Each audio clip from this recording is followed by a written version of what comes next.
बिस्मिल्लाहिर्रहमानिर्रहीम। अस्सलामुअलैकुम वरहमतुल्लाह। पिछली काफ़ी वीडियोस टीनेज इश्यूज़ के ऊपर बनाने के बाद बहुत सी रिक्वेस्ट मेरे पास आई कि आप छोटे बच्चों के बारे में तो बात ही नहीं करती। तो आज मेरा मौजू छोटे बच्चे ही हैं। दिन में बहुत सी ऐसी हरकतें बच्चे करते हैं जिसमें हमें उनको नो कहना पड़ता है। तो उसका क्या तरीक़ा होता है और एक पॉजिटिव मैनर में बच्चे को किस तरह से नो कहा जा सकता है। ये ज़रूरी नहीं है कि बच्चे को अगर हमें किसी बात के लिए मना करना है या नो कहना है तो उसको गुस्से से डांट कर या मार कर ही नो कहा जाए। एक अच्छे तरीक़े से, नरमी से, एक पॉजिटिव वे में भी बच्चे को नो कहा जा सकता है। उसके क्या तरीक़े होते हैं, इस मौजू पे आज हम बात करते हैं। इसके अलावा मैं एक और अहम पॉइंट की तरफ आपकी तवज्जो लेके जाना चाहती हूँ कि हम बहुत कैजुअली अक्सर नो कह के निकल जाते हैं, लेकिन उस सिनेरियो में जब हम तो कैजुअली कह के निकल गए, लेकिन बच्चा उस वक्त उस मोमेंट में क्या फ़ील करता है और क्या सोच रहा होता है नफ्सियाती एतबार से, तो इस पॉइंट को मैं हाईलाइट करना चाहती हूँ बेसिकली। देखिए, मैं एक एग्ज़ाम्पल दूंगी, शायद उससे आप समझ पाएंगे। एक कमरे में 2-3 लोग बैठे हुए हैं। माँ उठी, उसने जाके ड्रेसिंग टेबल से एक परफ्यूम उठाया, अपने लगाया और वो कमरे से बाहर चली गई। कोई कुछ नहीं बोला कमरे में जो दीगर लोग बैठे हुए थे। लेकिन फिर बच्चा उठा, उसने इस चीज़ को ऑब्ज़र्व किया, वो उठा, उसने बिल्कुल माँ की तरह वही परफ्यूम उठाया जो माँ लगा के गई थी और उसने वो परफ्यूम उठाने के बाद अपने लगाना चाहा। जैसे ही उसने वो परफ्यूम की बॉटल उठाई, पीछे से आवाज़ आई, नो, वापस रखो, खबरदार, हाथ मत लगाना, पिटाई हो जाएगी। कुछ इस तरह के जुमले उसको सुनने को मिले। अब वो इस फ़र्क को समझ नहीं पाया। मैं आपको बच्चे का पर्सपेक्टिव बता रही हूँ कि उस मोमेंट में, उस पूरे सिनेरियो में बच्चा क्या फ़ील कर रहा है।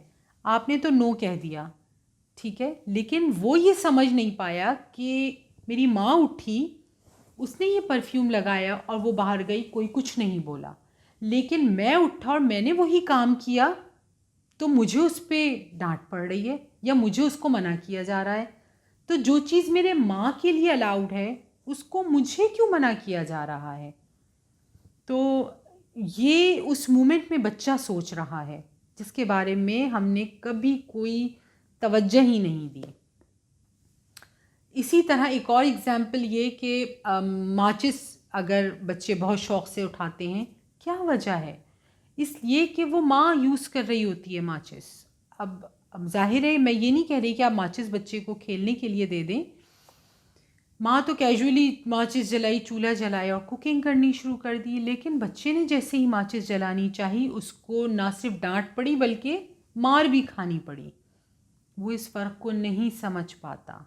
4-5 साल का बच्चा इस चीज़ को नहीं अंडरस्टैंड कर पाता कि जो चीज़ मेरी माँ के लिए अलाउड है वो मेरे लिए क्यों अलाउड नहीं है। तो इसकी बहुत सिंपल सा सॉल्यूशन ये है कि डिस्क्रिप्शंस दें, बच्चे को रीज़न बताएं कि क्यों उसके लिए ये चीज़ अलाउड नहीं है।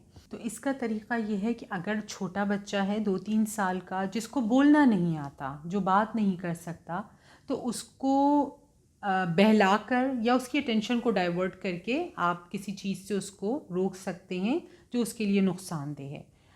लेकिन अगर थोड़ा बड़ा बच्चा है जिसको बोलना आता है, जो बातें करता है, जो आपकी बात को अंडरस्टैंड कर सकता है, उसको आप प्रॉपर रीज़न देंगे। मिसाल के तौर पे बच्चा स्विच के साथ अगर खेल रहा है, उसके लिए नुकसानदेह है। वो माचिस उठा रहा है, उसके लिए नुकसानदेह है। तो इसमें सख्ती का अंसर शामिल करना ज़रूरी नहीं है। बहुत से पेरेंट्स ये कहते हैं कि पहली दफ़ा में इतनी ज़ोर का मारो या पहली दफ़ा ही इतनी ज़ोर से उसको डांटो कि वो दोबारा हिम्मत ही ना करे। ऐसी सूरत में उस चीज़ का खौफ उसके दिमाग में नहीं बैठेगा कि ये चीज़ मेरे लिए नुकसानदेह है। ऐसी सिचुएशन में आपका खौफ उसके दिमाग में बैठ जाएगा। आपको ये बात ठीक लग रही है? बेहतर और आइडियल सिचुएशन तो ये है कि अगर वो कोई ऐसा काम कर रहा है जो उसके लिए नुकसानदेह है, तो आप उस चीज़ का नुकसान उसको बता दें कि ये चीज़ करोगे तो ये हो जाएगा, ऐसा करोगे तो ये नुकसान हो सकता है। ये बच्चे की लैंग्वेज माँ बाप को ही पता होता है कि बच्चा किस चीज़ को क्या कहता है। लाइक अगर माचिस वो जला रहा है तो आप उसको कह सकते हैं हाउ हो जाएगी, चोट लग जाएगी। जो भी बच्चे वर्ड्स यूज़ करते हैं अपनी चोट के लिए वो वर्ड यूज़ करें, उसकी ज़बान में उसको बता दें कि ये चीज़ उसके लिए नुकसानदेह है।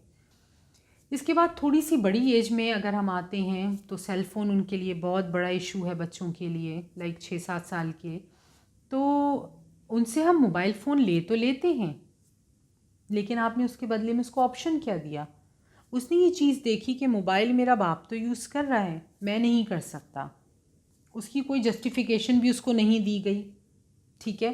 तो एटलीस्ट उसको ऑप्शन तो दें कि मुझसे ये चीज़ ली गई, मेरे लिए ये चीज़ गलत है, मुझे मना किया गया, फिर मुझे मेरी एंटरटेनमेंट के लिए क्या चीज़ दी जा रही है according to my age level. उसकी एज के हिसाब से भी तो उसकी एंटरटेनमेंट के लिए अगर मोबाइल नुकसानदेह है तो कोई और ऐसी चीज़ होगी जो उसके लिए उसकी एज लेवल के हिसाब से उसकी एक्टिविटी होगी, तो वो आप प्रोवाइड करें, उसको कोई ऑप्शन तो दें। एक चीज़ लेने के बाद क्या ऑप्शन आप उसको दे रहे हैं? जाहिर है फिर वो ज़िद करता है और वो फिर दोबारा मोबाइल मांगता है।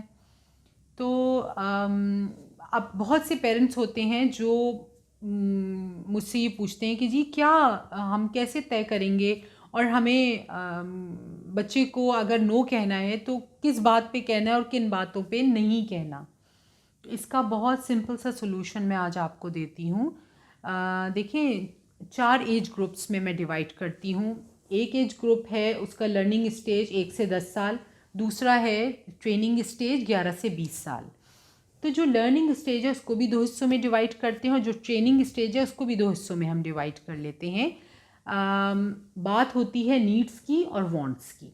तो जो नीड्स हैं वो तो 100% पूरी होनी है, इसके बारे में तो हम बात ही नहीं कर रहे, ठीक है।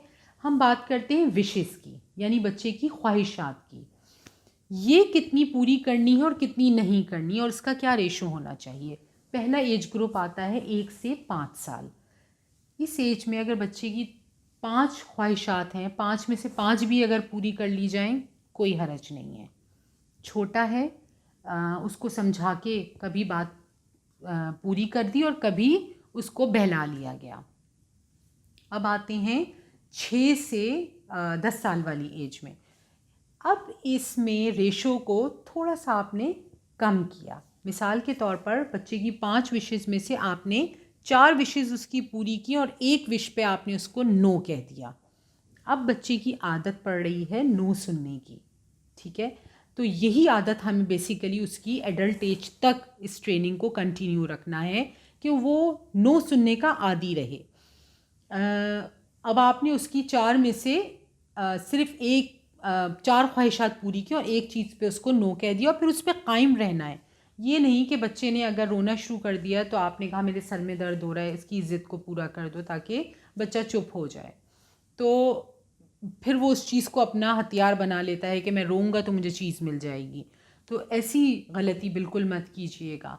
फिर आते हैं 11 से 15 साल वाली एज की तरफ। तो उस एज में इस रेशो को हम मज़ीद कम कर देंगे।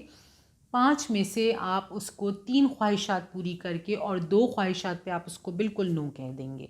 और फिर उसके बाद जो 16 से और 20 साल वाली एज होती है जिसमें कि ख्वाहिशात बहुत एक्सपेंसिव और बड़ी महंगी हो जाती हैं, तो उस एज में आपको बच्चे को 2 ख्वाहिशात पूरी करके 3 ख्वाहिशात पर नो कहना है और उस पर कायम भी रहना है। तो अब वो ख्वाहिशात कौन सी पूरी करनी है और कौन सी नहीं, ये आप खुद ही डिसाइड कर सकते हैं अकॉर्डिंग टू योर बजट। तो ये रेशो आहिस्ता आहिस्ता कम करते करते हमें 20 इयर्स की एज तक इस ट्रेनिंग को कंप्लीट करना है। इसका पर्पस क्या है, ये चीज़ और ये फ़र्क आपको आज फील नहीं होगा।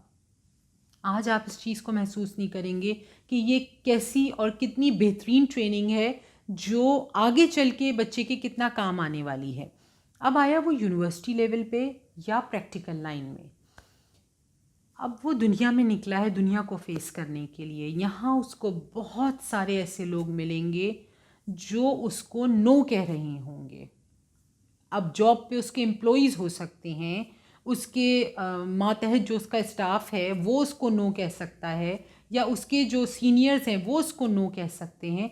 अब ये ट्रेनिंग अगर बच्चे की हुई भी होगी तो उस बच्चे में इतनी फ्लैक्सिबिलिटी होगी कि वो किसी के नेगेटिव रिस्पॉन्स को एक्सेप्ट करेगा। अगर वो बच्चा जिसने कभी लाइफ में नो ही नहीं सुना, वो बहुत बड़े इश्यूज फेस कर सकता है अपनी प्रैक्टिकल लाइन में। अगर आप चाहते हैं कि कोई आपका बच्चा अपनी प्रैक्टिकल लाइन में सक्सेसफुल हो, तो वो वही हो सकता है जिसकी ट्रेनिंग इस लेवल पे हुई हुई होगी, इस स्ट्रैटेजी पे हुई हुई होगी कि वो नो सुनने का आदी होगा। तो ये चीज़ें बच्चे के लिए बहुत यूज़फुल होती हैं जब वो प्रैक्टिकल लाइफ में होता है, और जब उसको नेगेटिव रिस्पॉन्स लोगों की तरफ से मिलता है तो वो फ़ौरन अपनी स्ट्रैटेजी को चेंज करके और प्लान बी की तरफ आ जाता है। ये तभी हो सकता है जब बच्चे के अंदर नो सुनने की कैपेसिटी हो और वो उसको एक्सेप्ट कर सकता हो कि ये चीज़ अगर मेरी एक्सेप्ट नहीं हो रही तो मुझे किसी और प्लान के साथ काम करना है। तो मुझे उम्मीद है कि आप लोग इस स्ट्रैटेजी को अपनी तरबिया पे भी अप्लाई करेंगे और बच्चे की पूरी पर्सनालिटी को इतना फ्लेक्सिबल बनाएंगे कि वो नो सुनने का भी आदी हो। तो इंशाल्लाह बहुत जल्द आपसे दोबारा बात करूँगी किसी नए मौजू के साथ। जज़ाकल्लाह।